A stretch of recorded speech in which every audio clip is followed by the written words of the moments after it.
Mystère de Dieu. Péchés impardonnables. Il y a deux péchés que Dieu ne pardonne pas. Le premier est le blasphème contre le Saint-Esprit. Le blasphème est une offense verbale à la majesté divine. Le second est le fait de scandaliser un petit. Jésus a dit dans Matthieu 18, 6-7, « Quiconque scandalise un de ces petits qui croient en moi, il vaudrait mieux pour lui qu'on lui attache au cou une meule de moulin et qu'on le jette au fond de la mer. » Malheur au monde à cause du péché. Car il faut que le péché arrive, mais malheur à celui par qui le péché arrive. Un petit n'est pas seulement un enfant, c'est aussi tous ceux qui croient en Jésus. Le dictionnaire définit le scandale comme suit. Un scandale est un événement ou un comportement qui provoque l'indignation, la surprise ou la controverse publique, généralement pour violation de normes sociales, juridiques ou morales. Dans notre cas, scandaliser consiste à mettre dans l'esprit d'autrui quelque chose qui l'incite à désobéir à Dieu. C'est un péché aussi grave que d'attaquer physiquement quelqu'un qui ne peut se défendre. Le livre de Jérémie dit que s'attaquer aux enfants, aux femmes et aux étrangers a épuisé la patience de Dieu et causé la destruction de Jérusalem en 586 avenue Jérémie 7, 4-10. Ne vous fiez pas aux paroles mensongères. Le temple de l'Éternel, ceci est le temple de l'Éternel. Mais si vous rectifiez profondément votre conduite et vos actions, si vous jugez sincèrement chacun pour son prochain, si vous n'opprimez pas l'étranger, l'orphelin et la veuve, si vous ne versez pas le sang innocent en ce lieu, et si vous n'allez pas après d'autres dieux pour votre malheur, alors je vous ferai demeurer en ce lieu, dans le pays que j'ai donné à vos pères pour toujours. Voici, vous vous fiez à des mensonges qui ne servent à rien. Volant, tuant, commettant l'adultère, jurant faussement, offrant de l'encens à Baal et allant après d'autres dieux que vous ne connaissez pas, viendrez-vous vous présenter devant moi, dans cette maison sur laquelle mon nom est invoqué, et direz-vous, nous sommes délivrés, pour commettre toutes ces abominations, mais les Juifs n'obéirent pas à Dieu.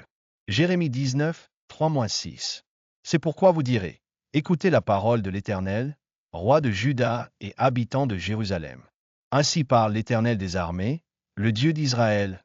Voici, je vais faire venir sur ce lieu un malheur à couper le souffle à quiconque l'apprendra.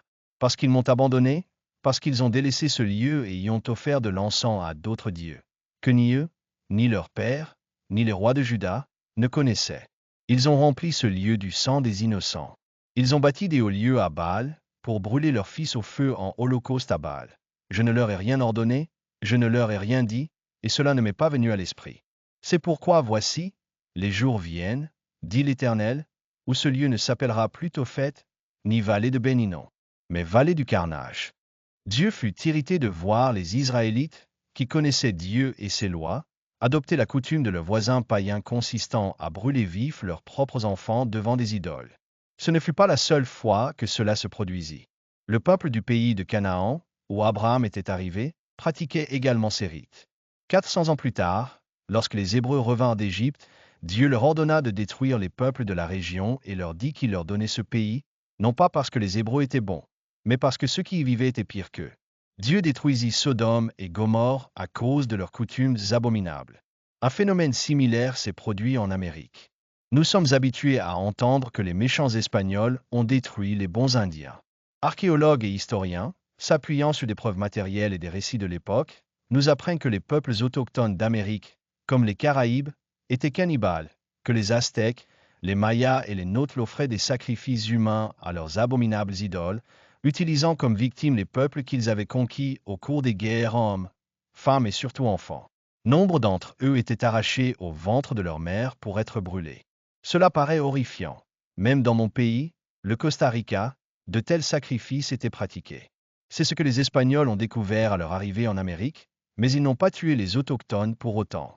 La grande majorité d'entre eux sont morts de maladies comme la syphilis, la tuberculose et la variole, des fléaux contre lesquels les Indiens étaient impuissants. Des millions d'entre eux sont morts. Ils ont également succombé au travail forcé et à de cruels affrontements militaires.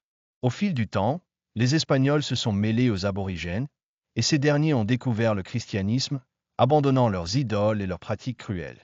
Ces sacrifices humains étaient également pratiqués en Polynésie, en Europe celtique et scandinave, dans la Chine ancienne et en Égypte. Le christianisme a tout changé. Pour Jésus, il était impensable qu'un père, aussi méchant soit-il, fasse du mal à ses propres enfants. Matthieu 7, 9-11.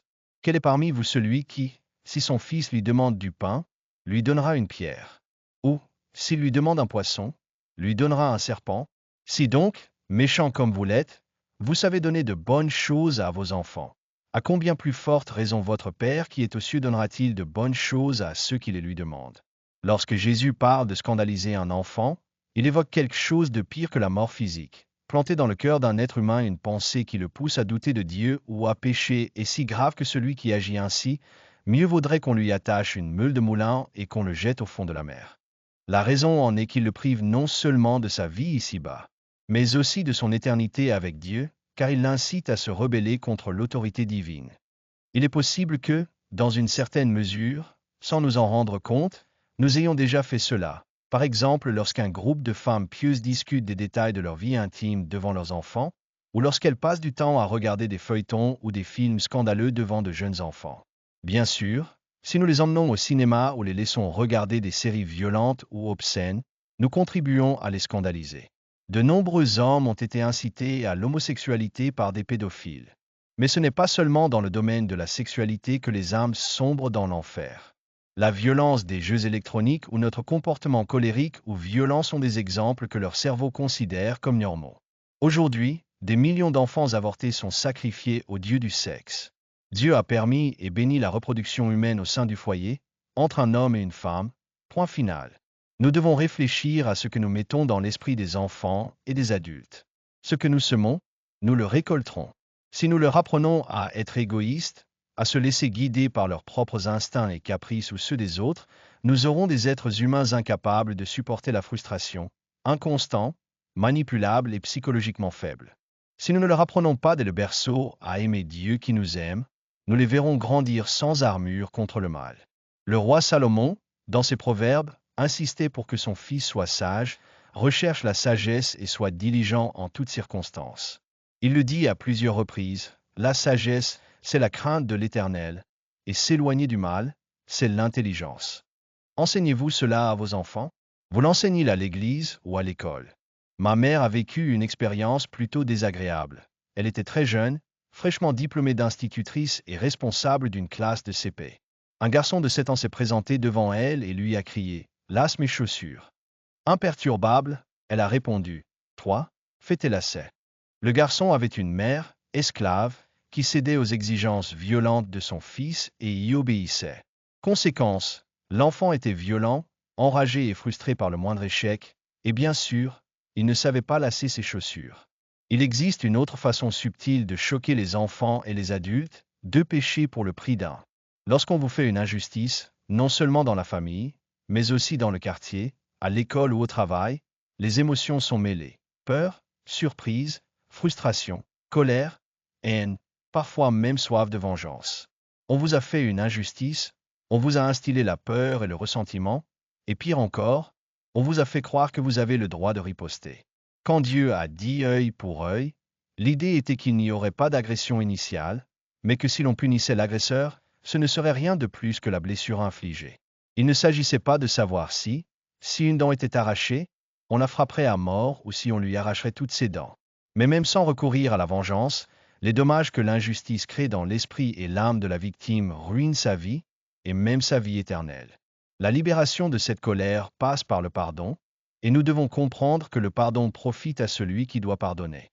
L'agresseur peut ne pas s'en rendre compte, mais celui qui pardonne brise une chaîne et peut continuer sa vie libre de ceux qui non seulement lui ont fait du mal, mais l'ont aussi asservi par peur ou par ressentiment.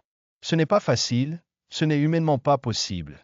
Mais ceux qui recherchent l'aide de Dieu peuvent être assurés que Dieu ne les laissera pas seuls et leur donnera la force de se libérer à jamais de leur ennemi. Jésus a averti à plusieurs reprises que les parents se soulèveraient contre leurs enfants et les enfants contre leurs parents. Cela prédisait le rejet que les chrétiens subiraient pour avoir cru et suivi notre Seigneur Jésus-Christ jusqu'à la mort. L'unité familiale est enseignée dès le berceau, l'égalité et la justice pour tous les enfants, ainsi que la lecture et la pratique de la parole de Dieu. Le psaume 127, 3-5 dit « Voici, des fils sont un héritage du Seigneur, le fruit des entrailles est une récompense. Comme des flèches dans la main d'un vaillant, ainsi sont les enfants nés dans la jeunesse. Heureux l'homme qui en remplit son carquois.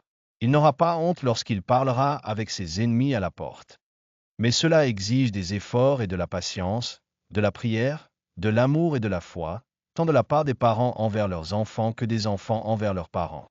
Amenez vos enfants à Christ dès leur plus jeune âge, en les éduquant intelligemment, en leur faisant comprendre leurs erreurs et les conséquences de leurs actes.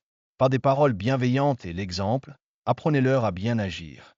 Avertissez-les de fuir quiconque leur propose de l'alcool, de la drogue, de l'argent facile ou des relations sexuelles gratuites.